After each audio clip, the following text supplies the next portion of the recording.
We're troublemakers on this side of the house. They got chocolate on that side. We're the ones committing treason on this side. What I'm actually printing today is the Declaration of Independence. Wow. A version printed here in Boston.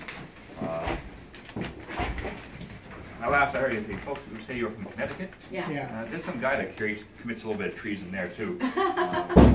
His name is Benedict Arnold. Oh yeah. He was a hero of the Revolution initially, and he really, the way things were going, he probably would have possibly even beaten Washington for first elected president of the United States. He was that popular and that good at what he did. Unfortunately, he marries a loyalist. And she kind of pokes him and said, hey, they're not giving you the credit you deserve. You should come onto our side. Essentially, that's the loose background of that. But this document that I'm printing today is the Boston printed edition of the Declaration of Independence. It'll be this version that will be printed by this office on July 17th, 1776, here in Massachusetts for the very first time. Every state, these newly formed 13 states, will print their own edition. So there's a Boston edition, there's a Philadelphia edition, there's a New York edition, there is one printed in Hartford.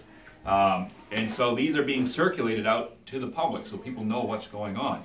In the case of this Boston edition, this office prints it, and the following day on July 18th, 1776, this will be publicly read from the balcony of the old State House over where the Boston Massacre takes place. There are only 3 surviving copies of this version. They sell for about $900,000. Ours are significantly cheaper, but no less authentic. Our paper comes from the same company. They're still in business today. Founded in 1770 as the Liberty Paper Mill, renamed in 1801 after their founder, Stephen Crane. They are known as the Crane Paper Company today. Supplies the cotton paper that U.S. currency is printed on. The typeset here, 9,000 letters, recast and measured from one of the 3 surviving original copies, so dimensionally it's identical. And the ink is an 18th century formula made from carbon black, linseed oil, and pine resin. That's what I'm working with here, this ink here. Now you'll note I don't have ink rollers. They haven't been invented yet. We don't see the first ink rollers until about 1830, so not for another 60 or so years. I have to make these every morning. They're called ink balls. It's a piece of leather nailed over a handful of sheep's wool. And with these, what we're doing is we're spreading a light coating of ink across the surface of the type, just like this here. Now the person that handles the ink in a press like this, their job is called the beater. Want to take a guess why? The other person, and it is a 2-person operation, typically one person handles ink, the other person is going to be handling the paper. And they'll be the ones also producing the print. Their job is called the puller. They naturally pull the bar in the press. Every print we produce, though, requires 2 pulls. You can only print 1/2 at a time. That's why I need 2 volunteers. Because I don't want to pull this all day. It generates about 2,000 pounds of pressure with every pull. We'll print a sheet every 15 seconds, which means I'm going to print 2,000 sheets a day and pull this bar 4,000 times. So you get a fairly good workout. You do that 6 days a week. You only have to work 12 to 15 hours a day. It's not so bad. Your average printer will produce 500,000 printed sheets a year. That means you're going to pull that bar 1,000,000 times. You typically work 35 to 45, even as much as 55 years as a printer. So in your lifetime, you're probably going to print on a press like this and pull this bar about 40 million times. You get a fairly good workout. Benjamin Franklin was a printer for 35 years. You ever wonder why the ladies like him so much? He's in pretty good shape. So we set our paper in place like this here. Hold this down, hold it in place, and we set it down onto the type. Now I'm going to roll in about halfway. The reason I'm going to do that is because it weighs about 500 pounds.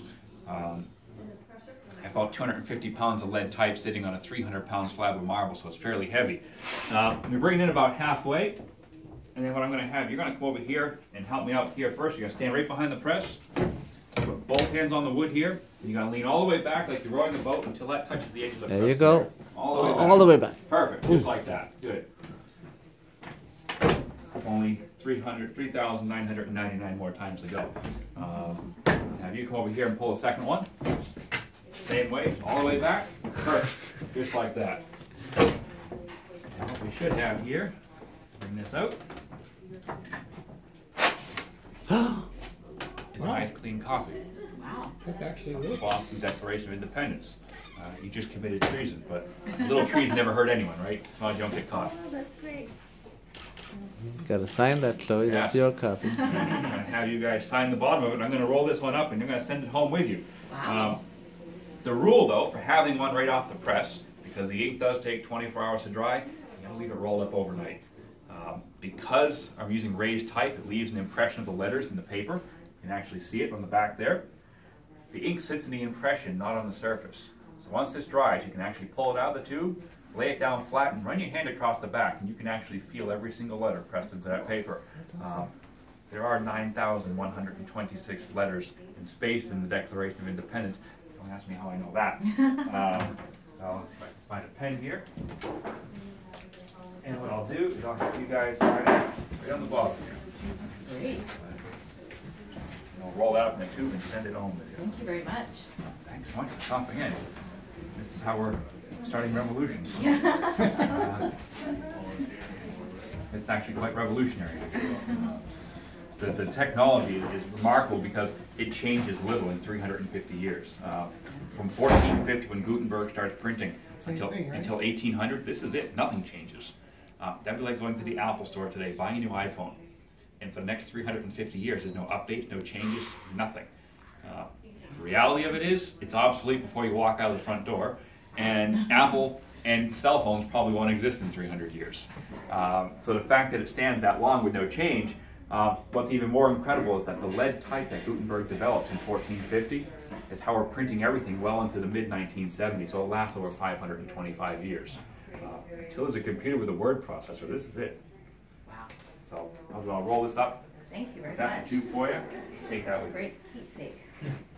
Thank you. Oh, thanks so much for the help, because like I said, I don't like to have to pull that all day. It's tiring. I've been doing it since February.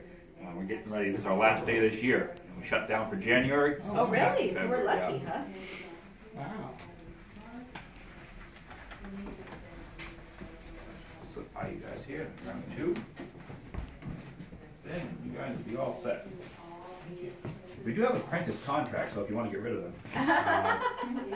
It's only typically apprentice start about age 9 or 10, but sometimes a little bit later than that. We'll keep that in mind. It's a 12-year apprenticeship. We don't pay them, but they provided 2 pairs of clothes a year, 3 meals a day, job training. Did you make all those papers down there? Yeah, that's this summer. The ones that didn't sell this summer. A lot of times I have downtime during the day because I'm sure you can actually felt on the corner of the paper. It actually feels a little damp. The paper's actually wet. I noticed you kept it under that, whatever it is, burlap or whatever. Yeah. I assume to keep it humid. To keep it wet, yeah. The paper itself is cotton, and I can't print on it dry. It'll damage the type. And so the night before, we actually take the paper for the next day. We drag it 3 sheets at a time through water, put 3 dry sheets on top, then 3 wet, then 3 dry. We alternate that. Place a felt on top, a board on top of that, and I have a 70-pound slab of marble I lay down on top to weigh it down. Wow. So,